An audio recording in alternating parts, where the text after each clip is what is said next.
Apocalipse capítulo 5. E vi na destra do que estava sentado sobre o trono um livro escrito por dentro e por fora, selado com 7 selos. E vi um anjo forte bradando com grande voz: quem é digno de abrir o livro e de desatar os seus selos? E ninguém no céu, nem na terra, nem debaixo da terra podia abrir o livro, nem olhar para ele. E eu chorava muito, porque ninguém fora achado digno de abrir o livro, nem de o ler, nem de olhar para ele. E disse-me um dos anciãos: não chores, eis aqui o leão da tribo de Judá, a raiz de Davi, que venceu para abrir o livro e desatar os seus 7 selos. E olhei, e eis que estava no meio do trono e dos 4 animais viventes, e entre os anciãos, um cordeiro, como havendo sido morto, e que tinha 7 pontas e 7 olhos, que são os 7 Espíritos de Deus enviados a toda a terra. E veio e tomou o livro da destra do que estava sentado no trono. E havendo tomado o livro, os 4 animais e os 24 anciãos prostraram-se diante do cordeiro, tendo todos eles harpas e salvas de ouro cheias de incenso, que são as orações dos santos. E cantavam um novo cântico, dizendo: digno és de tomar o livro e de abrir os seus selos, porque foste morto, e com teu sangue compraste para Deus homens de toda tribo e língua e povo e nação. E para o nosso Deus os fizeste reis e sacerdotes, e eles reinarão sobre a terra. E olhei e ouvi a voz de muitos anjos ao redor do trono, e dos animais e dos anciãos, e era o número deles milhões de milhões e milhares de milhares, glória a Deus, que com grande voz diziam: digno é o cordeiro que foi morto de receber o poder e riquezas e sabedoria e força e honra e glória e ações de graças. E ouvi toda a criatura que está no céu e na terra e debaixo da terra e que está no mar, e todas as coisas que neles há dizer: ao que está sentado sobre o trono e ao cordeiro sejam dadas ações de graças e honra e glória e poder para todo sempre. E os 4 animais diziam: amém.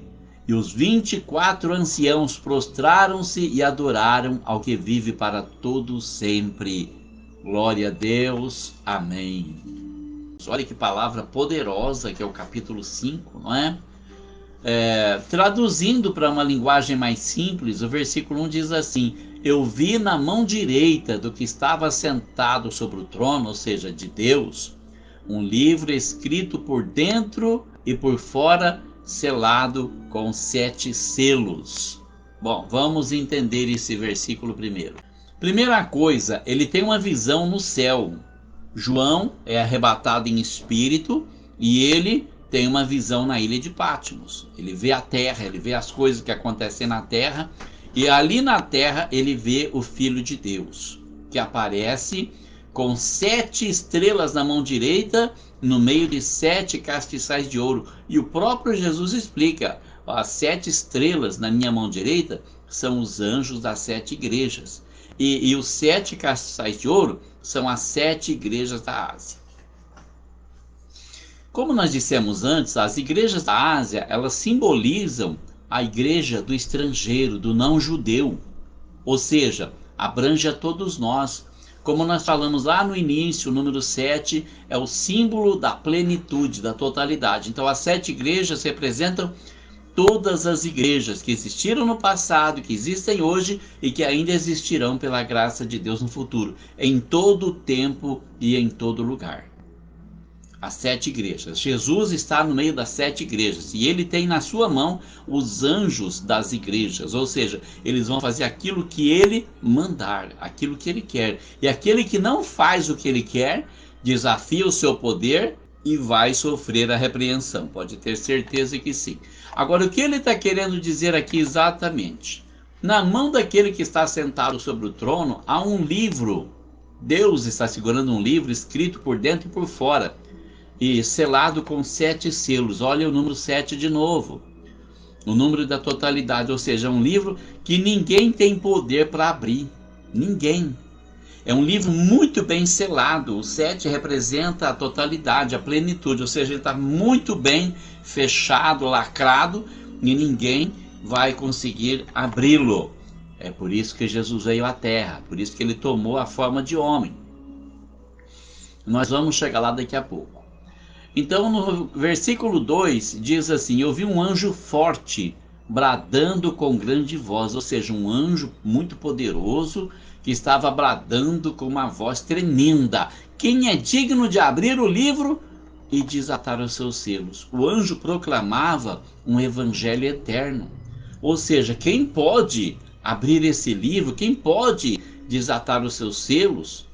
Quem tem esse poder? E quando o anjo diz isso, João, ele revela que não havia ninguém no céu, no meio dos anjos, dos arcanjos, serafins, querubins, toda criatura que estava no céu, nem mesmo os crentes arrebatados. Não havia ninguém, nem no céu, nem na terra, nem debaixo da terra, ou seja, nem no céu, nem aqui na terra, nem no inferno, não havia ninguém. Nem Satanás tinha esse poder. Por isso Satanás tem inveja de Jesus. Por isso ele disputa o lugar de Jesus. Porque ele sabe que Jesus é infinitamente mais poderoso do que ele. Ninguém podia abrir o livro, e as pessoas de quem João fala, elas também não podiam nem sequer olhar para o livro. Elas não tinham condições nem de olhar para o livro. E lembra de Moisés.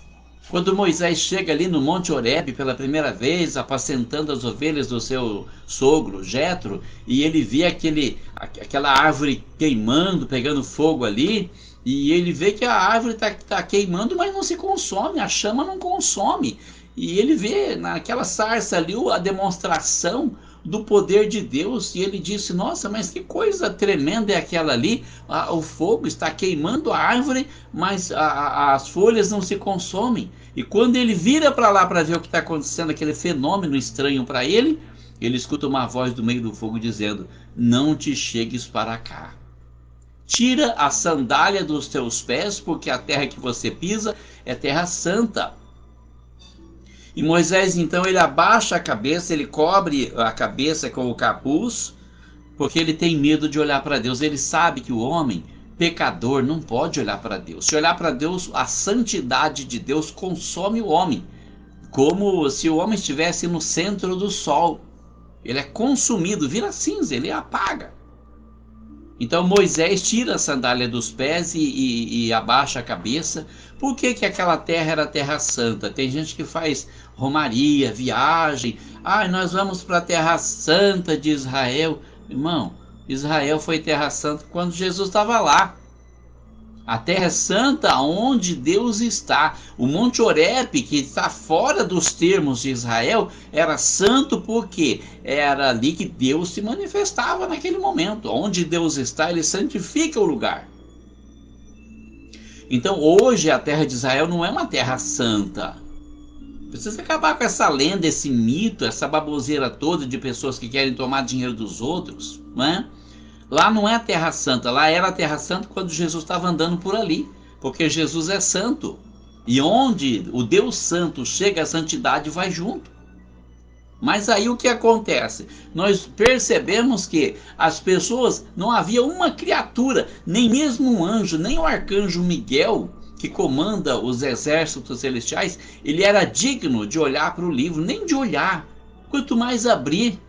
Não podia olhar, como se eu fosse olhar para o sol ao meio-dia, ficasse olhando firme para ele, né?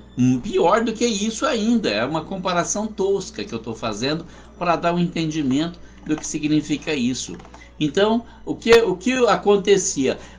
O João viu aquela situação, um homem com 100 anos de idade que sabe que não tem como se resolver as coisas com magia.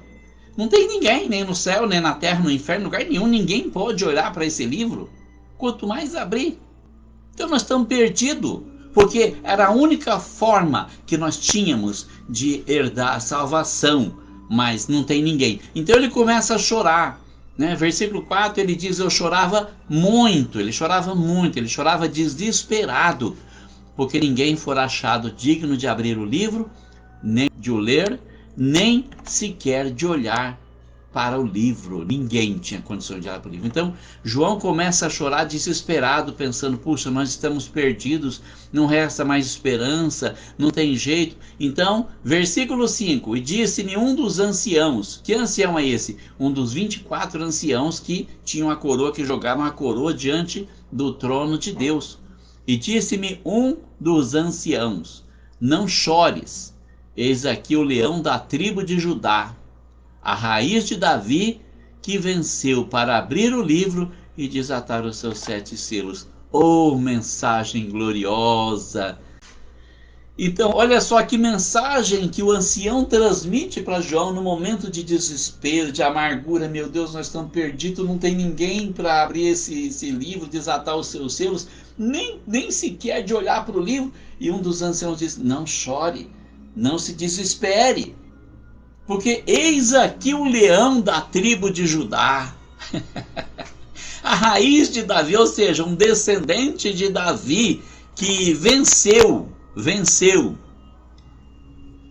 para abrir o livro e para desatar os seus selos. Não basta abrir o livro, ele precisa romper aqueles selos, ele precisa trazer a herança que Deus tem para cada um de nós. Não é? Então, a mensagem do ancião é a mesma mensagem que nós temos que levar para o mundo. Olha, não se desespere, há dias melhores para aqueles que esperam em Deus, há salvação para aqueles que vivem no temor do Senhor, há salvação para aqueles que se afastam do mundo, das coisas do mundo. É a mensagem, irmão, que nós temos que levar. É a mensagem, não é ficar muitas vezes aí, eu falo: irmão, dá dinheiro para ajudar o Rio Grande do Sul, irmão, dá dinheiro para construir um templo, irmão, dá dinheiro. Não, irmão, essa não é a mensagem, essa é a mensagem de mamão.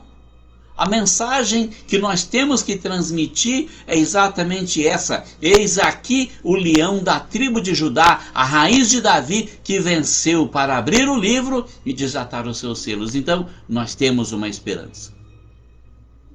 No versículo 6, João diz assim: e olhei, e eis que estava no meio do trono e dos 4 animais viventes, e entre os anciãos, um cordeiro, como havendo sido morto, e tinha 7 pontas e 7 olhos, que são os 7 Espíritos de Deus enviados a toda a terra. Olha, presta atenção aqui numa coisa. Primeiro o ancião diz: eis aqui o leão da tribo de Judá. Lá no versículo 6, ele apresenta um outro animal, um cordeiro. Um cordeiro. Esse cordeiro, ele estava no meio do trono de Deus, ou seja, junto ao trono de Deus.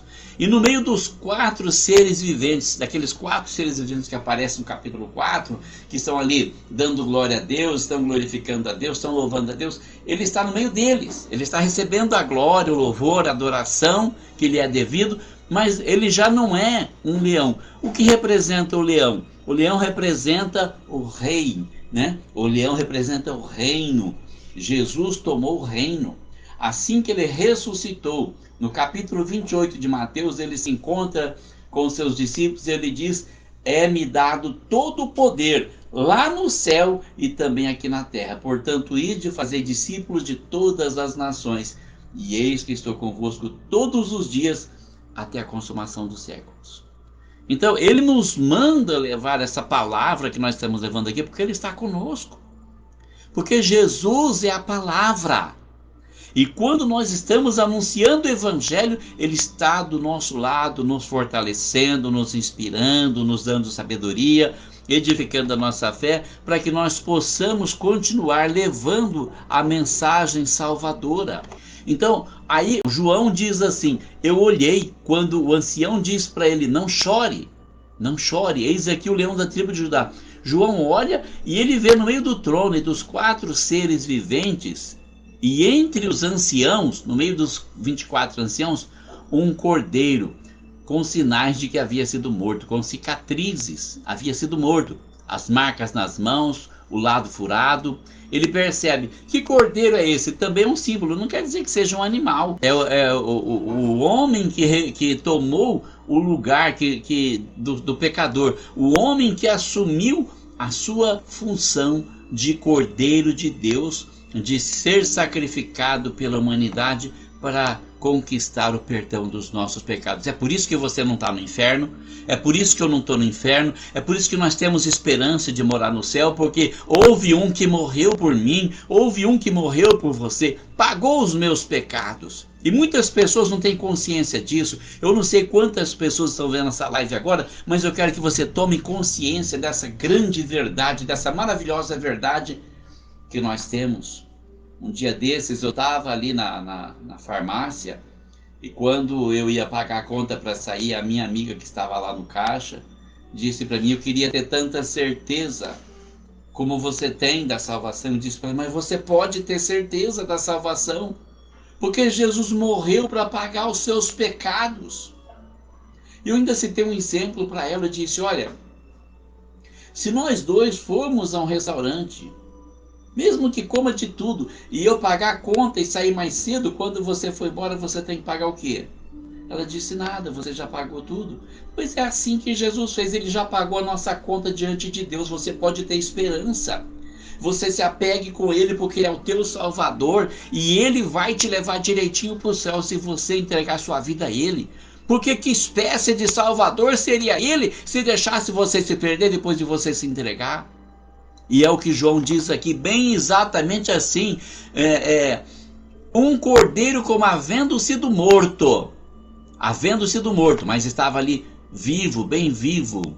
Então olha só, havia um cordeiro, o cordeiro do sacrifício de Deus, aquele que João Batista anunciou na sua pregação: eis aí o cordeiro de Deus que tira o pecado do mundo, como havendo sido morto. E ele tinha 7 chifres e 7 olhos. Essas 7 pontas aqui é a tradução. Quer dizer que ele tinha 7 chifres e 7 olhos. E ainda diz aqui que os 7 olhos são os 7 Espíritos de Deus enviados a toda a terra. Como nós já sabemos, e eu vou ficar repetindo sempre, porque de repente alguém chega e não ouviu antes, o 7 tem um número da plenitude, ele simboliza a totalidade. Então, não é que Deus tem 7 espíritos, não. O Espírito de Deus em toda a sua totalidade veio para a terra, está aqui enviados nos 4 cantos da terra. Como Jesus disse: ide por todo mundo, pregar o evangelho a toda criatura, e eis que estou convosco todos os dias, até a consumação dos séculos. Como? Como que Jesus está? Está na pessoa bendita do Espírito Santo. Mas aqui fala dos 7 Espíritos de Deus e fala também dos 7 chifres. O chifre na Bíblia representa o poder.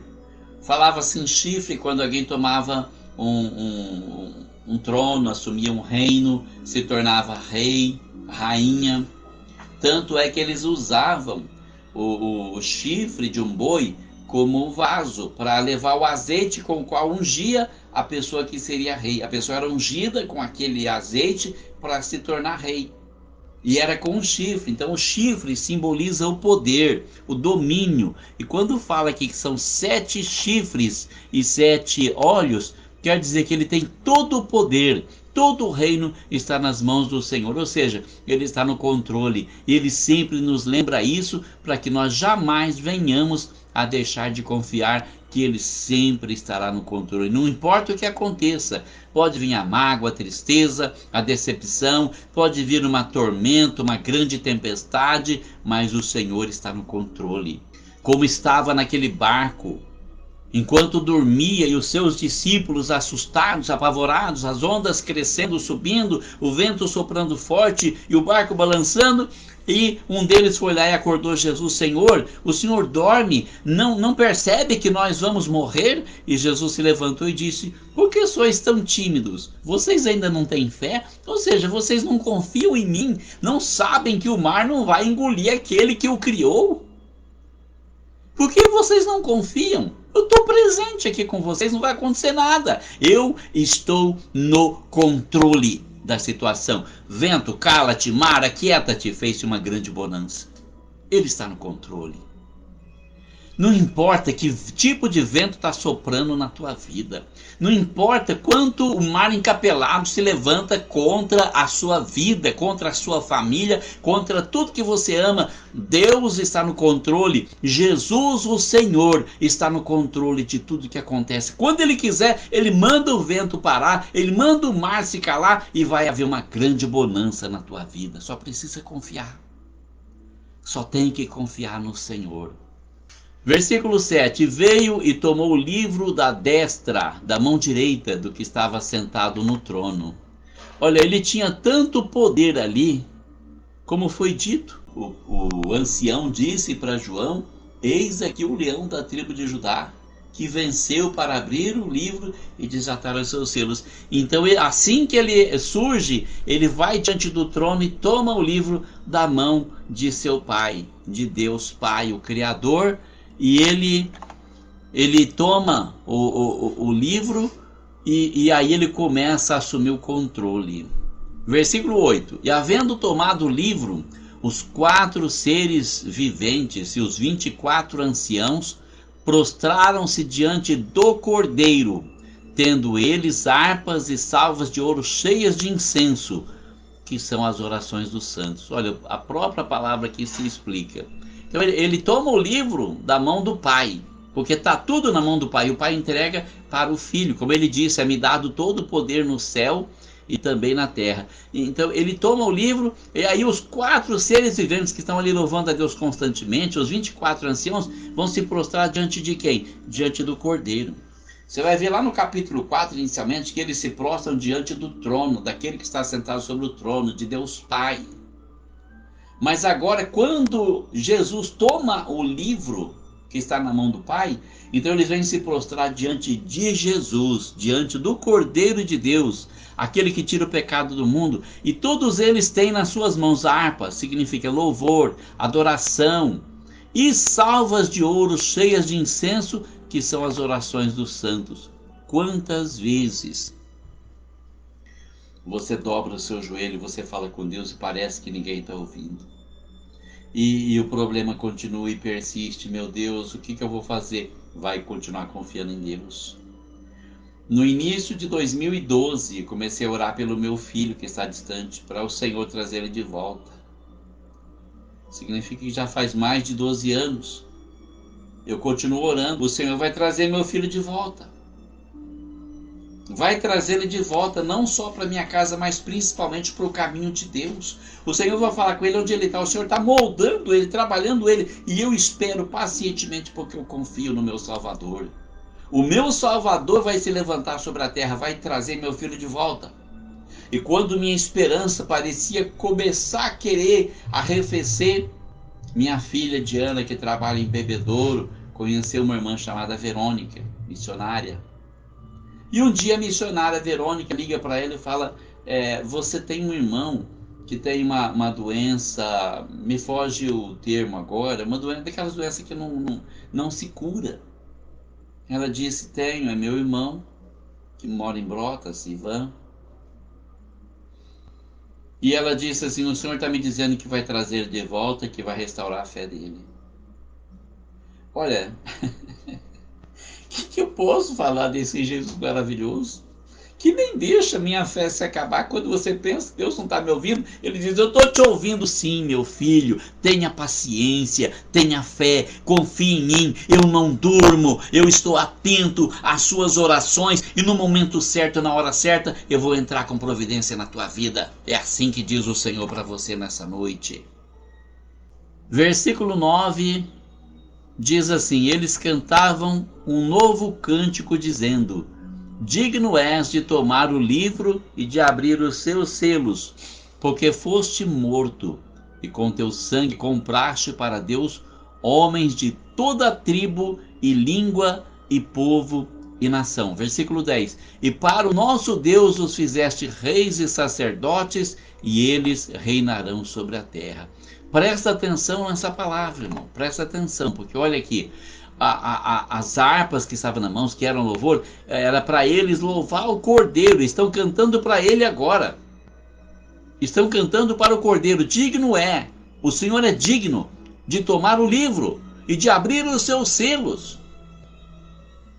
Olha, irmão, nós não somos dignos da salvação.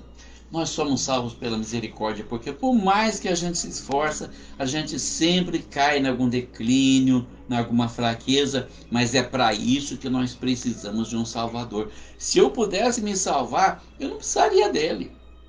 Se eu fosse perfeito nos meus caminhos, eu não precisaria do meu Salvador, mas é justamente para compensar as falhas que eu não consigo deixar, por mais que eu me esforce, é que eu tenho um Salvador. E é isso que ele diz aqui: eu não sou digno de nada, mas o Senhor é digno de tomar o livro, de abrir os seus selos, porque o Senhor foi morto e com o teu sangue, ou seja, derramou até a última gota de sangue para nos comprar da maldição do pecado, para comprar para Deus homens de toda a tribo, língua, povo e nação. Ou seja, não são apenas os judeus, nós fomos alcançados por aquele sangue derramado na cruz do Calvário também. E para o nosso Deus os fizeste reis e sacerdotes. Irmão, você exerce a sua função de sacerdote? O sacerdote, diz a palavra de Deus, que entrava no santuário para oferecer sacrifício pelo povo. Era um intercessor. Senhor, estou oferecendo o sangue desse cordeiro pelo pecado dessa pessoa. Senhor, perdoa essa pessoa. Você exerce a função de sacerdote espiritual? Porque é sua função orar pela sua família, seu esposo, seus filhos, seus netos, seu marido, sua esposa, seu pai, sua mãe, seus amigos, seus colegas de trabalho, seus amigos e até pelos seus inimigos. Você faz isso? Você ora por essas pessoas porque você foi feito rei e sacerdote, comprado com o sangue precioso de nosso Senhor Jesus Cristo, para ser rei e também para ser sacerdote. E a promessa aqui diz: eles reinarão sobre a terra. Aqui na terra nós vamos reinar. E esse ponto aqui, ele toca naquela questão daquelas pessoas que não acreditam que os crentes vão voltar com Jesus no milênio. Porque o que vai acontecer inicialmente, o próximo evento que nós aguardamos, Jesus vai voltar. Ele vai voltar, vai soar a voz de arcanjo e vai tocar a trombeta do arcanjo e ele vai descer. Ele vai ficar nas nuvens. 1 Tessalonicenses capítulo 4, versículo 13 em diante, diz que os seus pés estarão sobre as nuvens.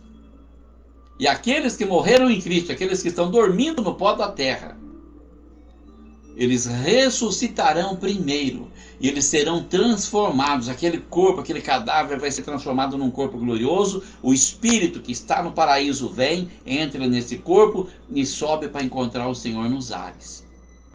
E depois nós que estivermos vivos na ocasião, eu creio que eu não vou estar. Eu creio que eu já vou estar com o Senhor. Espero estar realmente para fazer parte da primeira ressurreição. Mas se estiver também, glória a Deus, nós subiremos, seremos transformados no momento, arrebatados com Ele nas nuvens para ficar com o Senhor. De lá nós vamos para a glória de Deus, vamos ser apresentados diante do Pai. Vai haver então ali a ceia das bodas do Cordeiro, que nós vamos estar vendo mais para frente no Apocalipse, como é descrito, como é maravilhoso, como é lindo. E durante esses 7 anos na glória, que são as 7 semanas de Daniel, o anticristo vai tomar o reino na terra e vai haver a grande tribulação, aquela que Jesus disse que haverá uma tão grande tribulação como nunca houve antes e nunca mais haverá depois.